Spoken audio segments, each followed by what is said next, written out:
Alright guys, we're going to go over Objective 3, RC3, which is writing and solving linear equations and inequalities. In this objective, they will ask you to analyze graphs, tables, or an actual word problem. And so you have to, in that analyzing, know what the domain and range are. The domain is your x values or your independent value, and your range are the y values. Over here, you also have a table that kind of breaks it down as anything that's independent dealing with x is your domain. So that means you would have an equation, some type of formula, okay, or some type of description for your range being the dependent f of x. This is the same thing as if we had a y here. And since we're talking about range, there's your y equals. It's what the formula equals. So, and then talking about total cost of the amount. So this is just verbal descriptions. Most likely to determine your knowledge or check your mastery, your understanding of domain and range, they're going to do it off of a graph. Now, because it's off of a graph, like these two first graphs here, for example, you have to remember open circle versus closed circle. If I'm dealing with open circle, that's when I'm dealing with less than or greater than. A closed circle has the equal to part, the line underneath, okay? So your function that they might give you, for example, on this first graph, the function is the actual curve, okay? And so when determining the domain, you're going to have to read the graph from left to right. Left to right. So we go and we look at the values on the x-axis. So for a problem like this, I see here it's closed circle. So it's going to be an equal to the line underneath. And then I actually look up to see what that value is on the x-axis, which is a -3. So notice how they have, I'm not -3, -5. So I have a -5 is less than or equal to x. If it's domain, the x is going to be in between the two numbers. And if it's range, the y is going to be in between. So the left of it is closed at -5 and open, if you look here, is at 6. So that's why we have a -5 is less than or equal to x. And now this one's just less than because it's open right here. Because it's open, we're just going to use the less than symbol.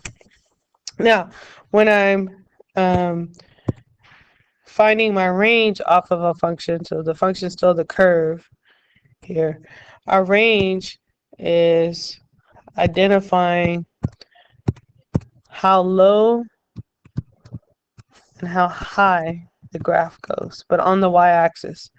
So the lowest point is right here at this point on this curve here, but then I still look at the y-axis, and that's at when I look across right here on the y-axis, the -6. And if it's solid right here, that's why we're going to have less than or equal to. And then this would be the highest it gets. And then I look, and that on the y-axis is at 2.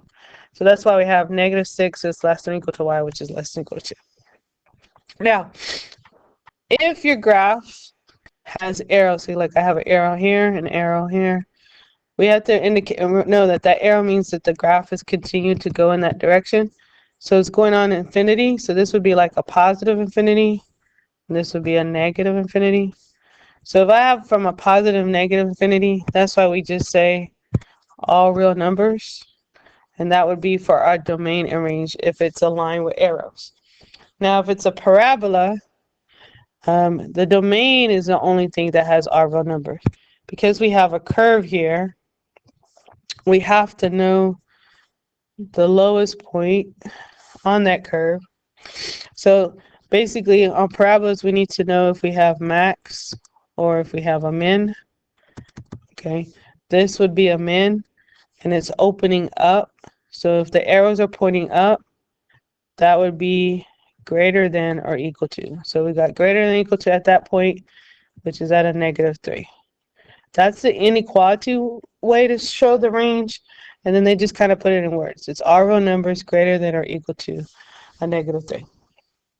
So from that, you are going to have to solve equations. So on this example here, solve the equation.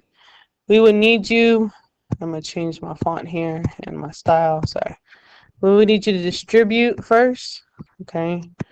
So 15 times the third of x, that turns into 5x, then plus 45 equals, don't forget your equal sign, 6x plus 54. Now we're solving for x, we need to start with the smallest variable, which means we are starting with, right here, a negative 5x. Do the opposite to eliminate the smallest one. So we have 45 equals x plus 54. And then we should minus the 54 to eliminate that constant. So we get our final answer is negative x is equal to, negative 9, excuse me, is equal to x. And that's our answer. Now, they want us to solve this inequality, but we need to, I need you to change this and put this into like a less than symbol, or just actually add a symbol there so we can see how this gets applied onto the inequality number line. So you're still going to distribute, but don't forget that this minus, we need to consider that like as a negative 3 that we're distributing. So we would have 15 minus 3x minus 12 is less than, and we'll distribute that. So that would be 3x plus 27. Hopefully now on this example, we recognize that you're going to need to combine like terms, the constant 15 minus 12. So we have a negative 3x plus 3 is less than 3x plus 27. So again, start with the smallest x, which is this negative 3x. To eliminate that, you do the opposite, add 3x. So we have 3 is less than 6x plus 27. And then I'm just going to move over here. So if I have 3 is less than 6x plus 27, our next step here would be minus the 27. Get negative 24 is less than 6x. Divide that by 6. So we have negative 4 is less than x. So the thing we have to remember, we are having, because it's just less than an open circle at negative 4. Well, because the x, this is saying negative 4 is less than x. Meaning x could be bigger than a negative 4. Or we have to remember, like, if the x is not on the left side, so if we switch this around, put the x here, you have to switch the symbol around. So that means greater than negative 4. So that lets me know I'm going to point this to the right. So that depends on what your symbol is and where your variable is, if it's pointing in the same direction. For it to be pointing, so for you to follow the direction as the inequality, the variable has to be on the left. All right, so now we're getting to writing equations. Here we want you to write in all 3 forms, okay? So since we're talking about all 3 forms, our 3 forms are slope-intercept form, which is y equals mx plus b. Our other form is point-slope form, which is y minus y1 equals m parentheses x minus x1. And our standard form, which is ax plus by equals c. So in this problem here, since we have been given the slope, that's like your m, and we've been given a point, so it's like my x1, actually I'm going to put it on the top. So my x1, my y1. Because I have a point and the slope, point and slope, that's a good indicator to do this form first. Okay, so if I'm just going straight to plugging it into the form, this would be y minus 5 equals the negative 1/2 for the m, parentheses x plus 4. There's our point slope form. Now, to put it into slope-intercept form, we are now going to need to solve for y to get the y by itself. So to do that, you have to distribute this negative 1/2. So we have y minus 5 equals negative 1/2 x minus 2. And then to solve for y, we're just going to need to add the 5 on both sides. Make that cancel. Now the y is isolated. And we get y equals a negative 1/2 x plus 3. So this is our slope-intercept form.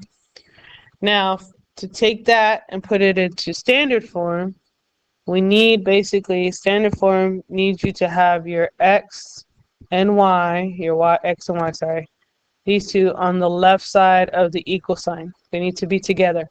So if I have minus 1/2 x, the first thing I would do would add the 1/2 x, sorry. So let me extend this page. 1/2 x plus y equals 3. And then for it to be standard form, your a and b need to be whole numbers, no fractions, no decimals. So you're going to need to distribute a 2, both sides, to get rid of this fraction, because 2 times 1/2 will give you 1, which is just 1x. Plus, you always have to distribute to the other term, which is 2y, and distribute here equals 6. And so this is our standard form. So that's just kind of going through what's really, I guess, the most important one will be point slope and getting into slope-intercept. Okay, you will be given most likely an equation in standard form, and then you have to put it in slope-intercept form. But you practice that a lot with objective 2. Now you are going to be given in a graph and having to come up with the inequality of that graph. We're going to expect you to write that inequality like it's in slope-intercept form, mx plus b. So in order to do that, sorry, one thing you're going to need to do is identify the line. Okay, this is dash, and the shading. Because we have shade above, it's shaded above the line, then that would be greater than. Just that symbol right there. Okay, so that means I'm going to have y is greater than. Well, in order to come up with the mx plus b, I need to know the y-intercept, and I need another point to come up with the slope. This slope will be going down 1, to the right 1, 2, 3. So that means the m is a negative 1/3. So the y is greater than 1/3 x, and then the y-intercept's at 1, so plus 1. And that would be my inequality. So be able to read a graph and come up with the points, and then come up with the slope, and then understanding how it's shaded for the inequality. Now, in addition to just linear, just one equation, and linear inequalities, I'm going to ask you to also be able to do special types of equations.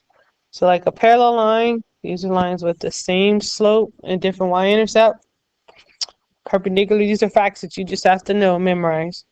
Have opposite reciprocal slopes, which basically means flip the number and change the sign. Now for horizontal lines, the slope's equal to 0, and horizontal lines are parallel to the x-axis. So when I'm addressing horizontal lines, horizontal is left to right like that. And so that means you got to remember that the equation is always going to be y equals the number. Because a horizontal line, let's draw another one. If I draw the x and y axis, there's your x. See, horizontal lines are parallel. Okay, they never cross that x-axis. Then for your vertical lines, make sure you know that they have undefined slopes. And vertical lines are perpendicular. That's just an abbreviation for perpendicular to the x-axis. So perpendicular lines, remember this formula for the equation x equals number. Or you could also remember, I don't know if y'all remember your acronym, we had OI, okay, horizontal, 0 slope, y equals a number, versus y vux, V-U-X. V is for vertical line, undefined slope, x equals a number. Remember a vertical line, up and down. If I was doing my x-axis, this would be the x-axis. There's your vertical line. They intersect, making that right angle, which makes a perpendicular. All right, so we're going to ask, most likely they're going to ask you to write equations to these special types of lines, one of the 4. So if you look in this first example here, our key information that we have, we need to write the equation in slope-intercept form. It needs to be parallel to this equation containing the point 36. So since we're talking about it needs to be in slope-intercept form and parallel, our first step should be solving for y. So minus 3x here, to get that y term isolated, y equals negative 3x plus 4.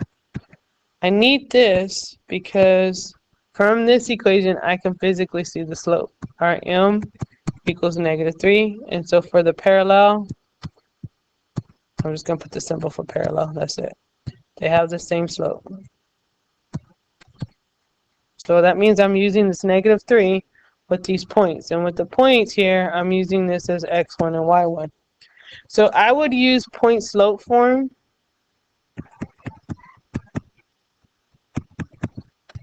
to come up with the equation. So I'm plugging in my points from point slope form. That would be y minus 6 equals negative 3 parentheses x minus 3.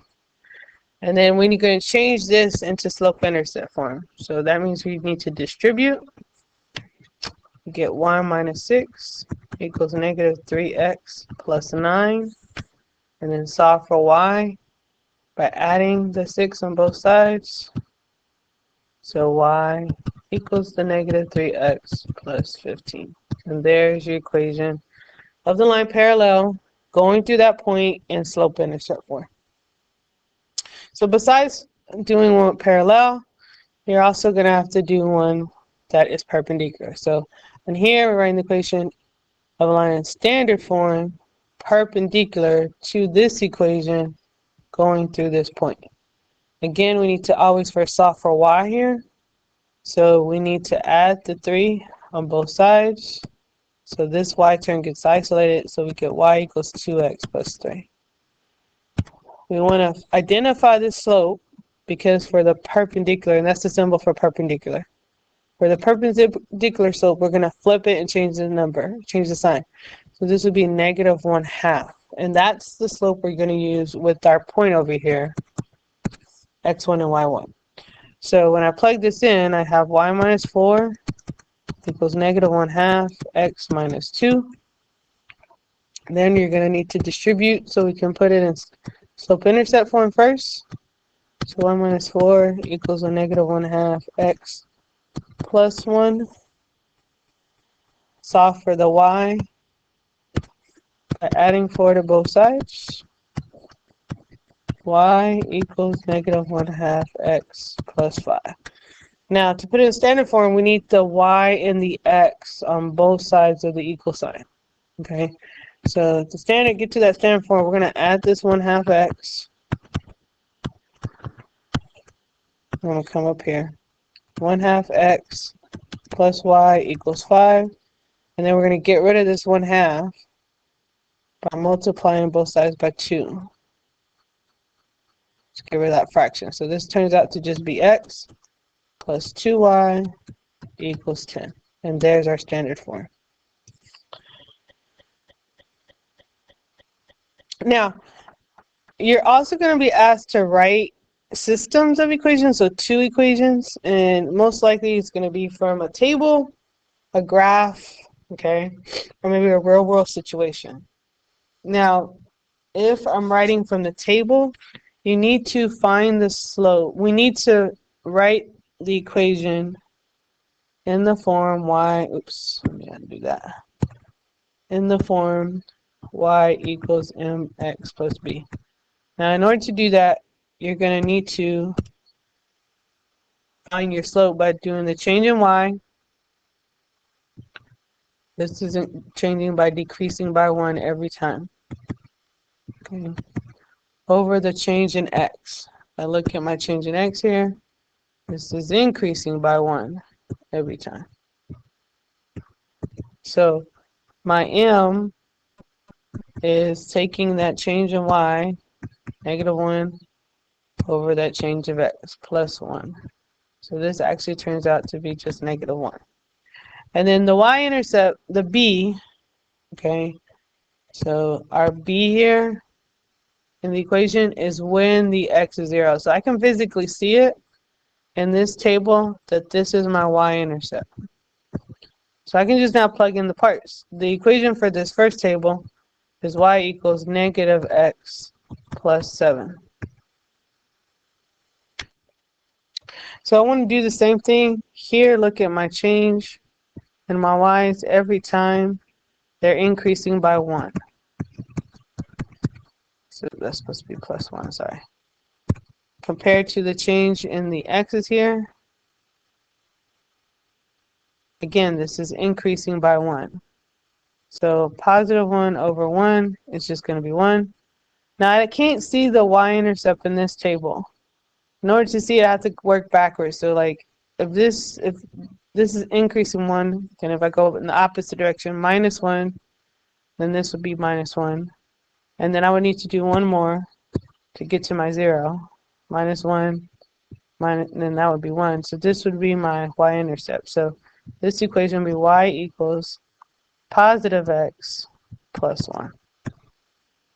Now, if you want, you could use the LSTAT, using your list 1 and your list 2 to run your equation. So like if I just show you an example of that on the calculator, we go to stat, we hit edit, and what we can do is put the values into our list. So right here, this is my list 1, 0, 1, 2, 3. I didn't do all 4. I just need, really, you just need 2. So I just went to first 3, and then 7, 6, 5. And then to get to the equation, you go back to stat, arrow to the right, calculate, and pick 4, linear regression. So we're going to come down and calculate one more. And there it is, negative 1x, and then negative 1x, right? And then our b is 7, which matches what we had here. If we look here, there it is. That's exactly what negative x is the same thing as negative 1x. So you could use your stat to do that too. Now here, writing the equation, given the graph, you probably need to do a line at a time. So the first line I'm going to do is the one that's increasing. I'm going to make this my y1. Now in order to do that, I need to know the y-intercept, and I need another point to get the slope. I know this is increasing by 1 and to the right by 2. So that means this equation, my y1, is 1/2 x plus 1. To do the second line is the one that's decreasing, so that means it has a negative slope, and it's at a -3. And then hopefully you can see, I'll just go here. But this is also going down 1, and then to the right 1, 2. Let me make sure I'm reading that right. Yeah, it is. Yep, down 1, so -1. So our equation for y2, we'll make it this my second line, is -1/2 x minus 3. Now, for writing a system for a scenario like this, we have a rectangle that is 72 inches, the perimeter is 72. They tell you the length is 6 inches greater than twice the width to represent the length and the width of the rectangle. So hopefully we recall that in a rectangle, one side is going to be longer than the other, or wider than the other, depending on the orientation. So this perimeter is 72, it has a total of 72. And your perimeter basically is just your distance, adding up all the sides, your distance around. Well, since I know the length is 6 inches greater than the width, well, this is my width. Maybe I should do that in a different color, but this is my width. The length is 6 inches greater than twice the width. The way that would look is 2w is twice the width, and 6 inches greater would be plus 6. So there is a formula to get the perimeter, which is twice the length plus twice the width, gives you your perimeter. So we're just going to substitute the parts that we have. we have the 72, and we're going to have twice our 2w plus 6, which represents the length, plus the 2 w's. So here we're going to need to distribute, and our 72 equals to 4w plus 12 plus 2w. Combine your like terms. We really have, I'm going to just have to come over here. 72 equals 6w plus 12. And solve for w. Subtracting the 12. So 60 equals 6w, which means our w is 10. Okay, to get the length, we just plug it back in to here, which would be 2 parentheses 10 plus 6, which is 26. So, also make sure you know how to do this using your graphing calculator. This gives you the keystrokes where to go. Notice that this one's already in slope-intercept form, so we're ready to just plug it back in, plug it in for y1. It's this one here that we need to solve for y by subtracting the 4x. And so we get y equals negative 4x plus 10. And then now we can plug that in for y2. And then to find the intersection, we put both equations in, stat, trace, 5, enter 3 times. We want, make sure we see the words intersection to get our answer. It's the order pair 1, 6. All right, so let me double check. I believe this takes care of, yeah, this takes care of objective 3. And then you could just hit the next video and go over objective 6. Thanks. Not objective 6, sorry, objective 4.